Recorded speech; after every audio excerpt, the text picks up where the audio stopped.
মিষ্টি আমি আপনাদেরকে কেটে দেখাচ্ছি যে কতটা ভালো হয়েছে।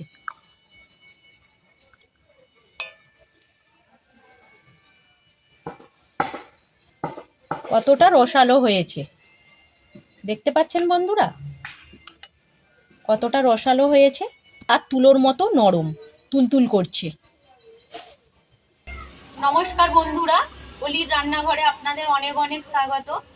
প্রতিদিনের মতো আবারও চলে এসেছি আপনাদের কাছে একটা রেসিপি নিয়ে। আজকে আমি বানাবো সুজির রসালো মিষ্টি। খেতে খুবই সুন্দর হয়, যেমন তুলতুলে নরম তেমনই রসালো। প্লিজ বন্ধুরা আপনারা প্রথম থেকে শেষ পর্যন্ত দেখতে থাকুন, আশা করছি আপনাদের খুব ভালো লাগবে। আমি হাফ কাপ সুজি নিয়েছি। এবার উনানটা ধরিয়ে নেব, দিয়ে আমি সুজিটা ভেজে নেব। উনানটা ধরিয়ে নিয়েছি, এবার আমি কড়াইটা বসিয়ে দেব। কড়াই গরম হয়ে গেছে, এবার আমি 1 চামচ ঘি দিয়ে দেব।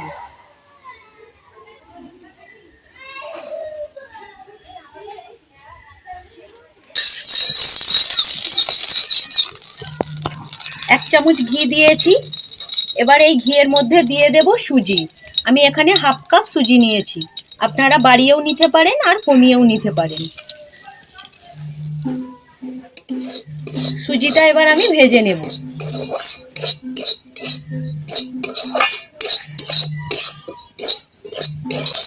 আপনারা সুজির পরিমাণ বাড়ালে ঘিয়ের পরিমাণটাও বাড়িয়ে দেবেন। এবার দিয়ে দেব আমি ময়দা। এখানে আমি 2 চামচ ময়দা নিয়েছি, এই ময়দাটা দিয়ে দেব। এবার ময়দা আর সুজিটা আমি ভেজে নেব।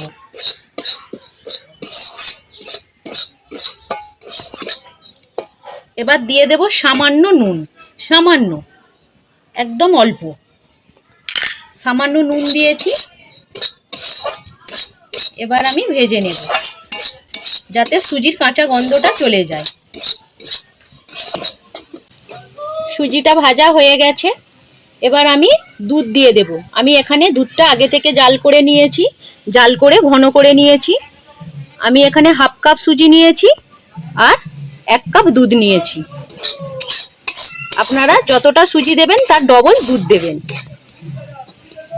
এবার আমি দুধটা দিয়ে দেব।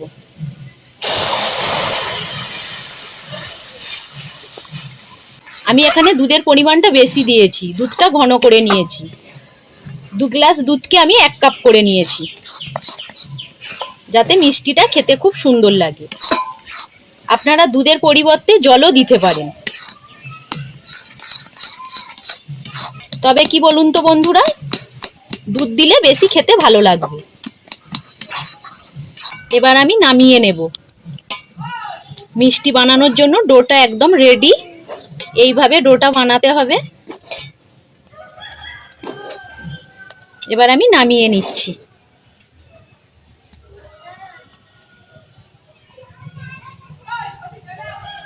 এবার আমি চিনির সিরাটা বানিয়ে নেব। আমি এখানে 1 কাপ চিনি নিয়েছি, চিনিটা আমি কড়াইয়ের মধ্যে দিয়ে দেব।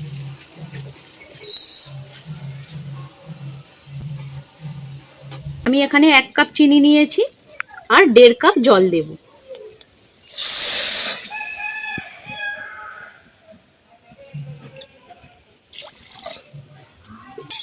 এবার চিনির সিরাটা হালকা চিটচিটে করে আমি ফুটিয়ে নেব। 1 তার 2 তার হবে না, হালকা চিটচিটে ভাব থাকবে, তখনই চিনির সিরাটা আমি নামিয়ে নেব। সুজির ডোটা ঠান্ডা হয়ে এসেছে, এবার আমি 1 চামচ ঘি দিয়ে দেব।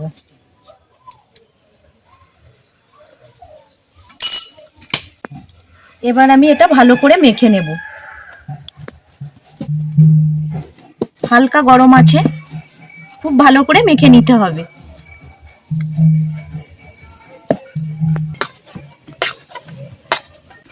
খুব ভালো করে মেখে নিয়েছি। এবার আমি গোল করে নেব। সুজির ডোটা আমি গোল করে নিচ্ছি। দেখতে পাচ্ছেন বন্ধুরা, এইভাবে গোল করে নিতে হবে। আর বেলন পিঁড়িতে আমি ঘি বুলিয়ে নিয়েছি। এবার আমি বেলে নেব।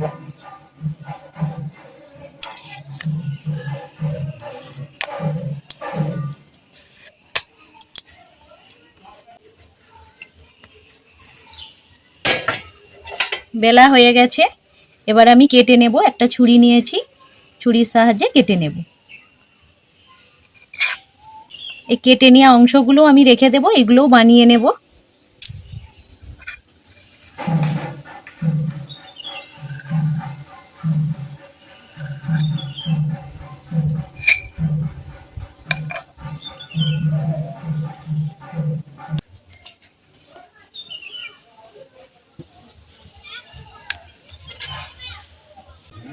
এবার আমি সাইজ করে কেটে নেব।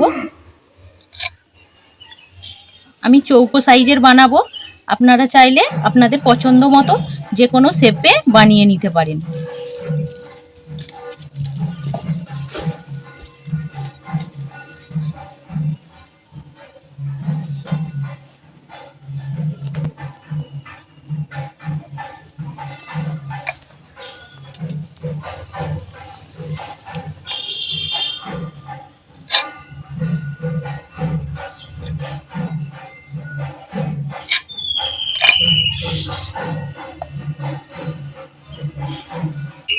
সবগুলোই আমার কাটা হয়ে গেছে, এবার আমি ভেজে নেব।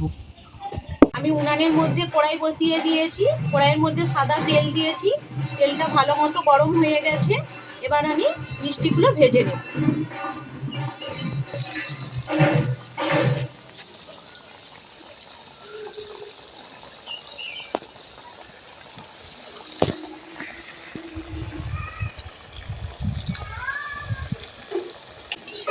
এখানে আমি চিনির শিরাটা ফুটিয়ে নিচ্ছি। চিনির শিরার মধ্যে দিয়ে দেব দুটো এলাচ, এলাচ দুটোর আমি মুখ ফাটিয়ে নিয়েছি। আর দিয়ে দেব সামান্য ইয়েলো ফুড কালার, সামান্য।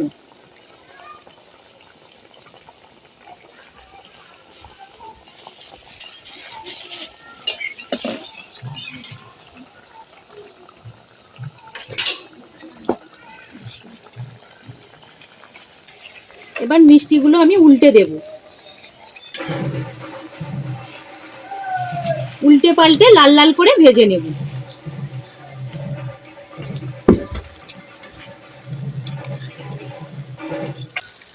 বন্ধুরা কতটা ফুলছে দেখতে পাচ্ছেন?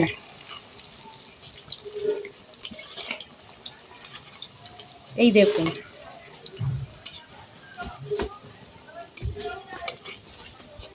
আর বেশি কড়া করে ভাজবো না, এবার আমি তুলে নেব। খুব বেশি কড়া করে ভাজলে তাহলে মিষ্টির রসটা ঢুকবে না।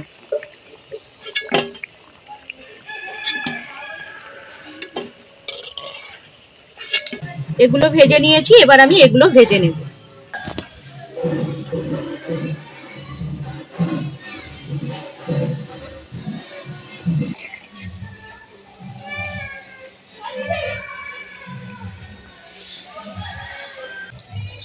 এগুলোও ভাজা হয়ে গেছে, এবার আমি তুলে নেব।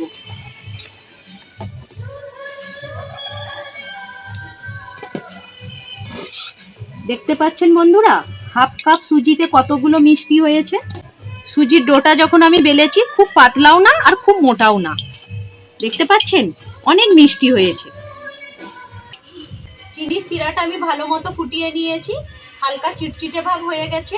এবার আমি নামিয়ে নেব। এবার নামিয়ে নিচ্ছি।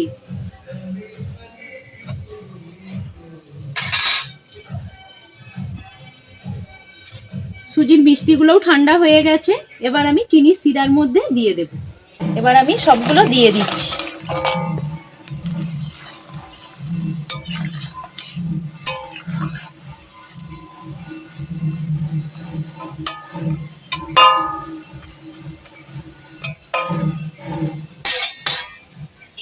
এবার আমি চাপা দিয়ে দেব।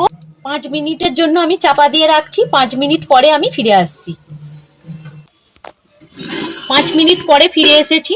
আমি 5 মিনিটের জন্য চাপা দিয়ে রেখেছিলাম। দেখতে পাচ্ছেন বন্ধুরা কতটা সুন্দর হয়েছে, আর সব তুলোর মতো তুলতুল করছে। খুব বেশিক্ষণও রাখার দরকার নেই, তাহলে খুব নরম হয়ে যাবে। আমি 5 মিনিট পরে ফিরে এসেছি। একটা মিষ্টি আমি আপনাদেরকে কেটে দেখাচ্ছি যে কতটা ভালো হয়েছে।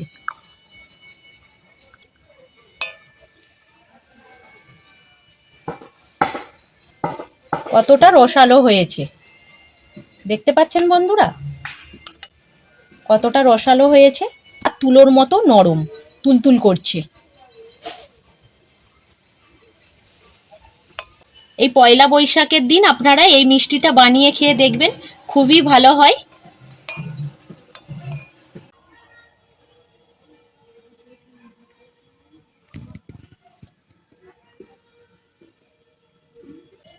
এই মিষ্টি বানানো আপনাদের কেমন লাগলো কমেন্ট করে জানাবেন। আর যদি ভালো লেগে থাকে চ্যানেলটা সাবস্ক্রাইব করে দেওয়ার অনুরোধ রইল। আর পাশে থাকা বেল আইকনটা অবশ্যই প্রেস করবেন, কারণ চ্যানেলে আমি যখনই কোনো নতুন রেসিপি দেব সবার আগে আপনাদের কাছে পৌঁছে যাবে। ভিডিওটা এখানেই শেষ করছি। আপনারা ভালো থাকবেন, সুস্থ থাকবেন। ধন্যবাদ।